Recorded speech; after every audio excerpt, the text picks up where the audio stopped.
So there was a male TikTok creator that reached out to me recently to collaborate together.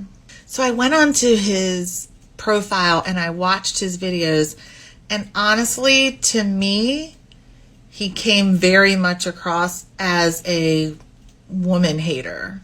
Everything in his content just appeared to be about, like, women are just going to use you, so you should just use them and don't ever get married. So I was under the impression that we were going to do like a little kind of a podcast thing together to discuss what he thinks about relationships and my opposing beliefs, and maybe try to convince each other. I don't know. I'm always up for a good debate.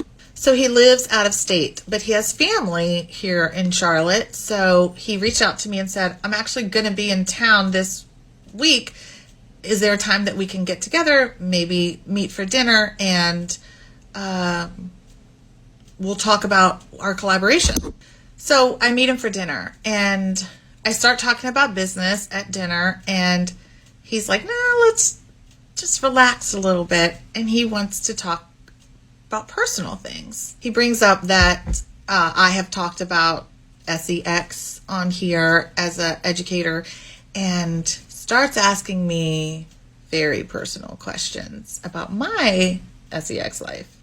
Then he starts talking about his, and I become uncomfortable. So I try to steer it back to business, and he tells me that he doesn't really have business to talk to me about. He actually came all the way down there just to meet me because he had different intention. Honestly, if he had told me that before, I could have saved him the drive because I was not interested at all. I get a phone call.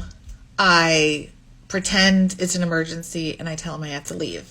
I pay for my half of the bill because he didn't offer. He walks me to my car and tells me he'd like to see me again. And I tell him, I'm not really interested. I still get this feeling from you that you hate women. So he said, close your eyes and put your hands out and I'll prove to you I don't hate women. I did it. I was praying the whole time I wasn't going to get a big D in my hand. He kissed me. He told me he couldn't leave without kissing me. That is not consent, friends. Shame on him.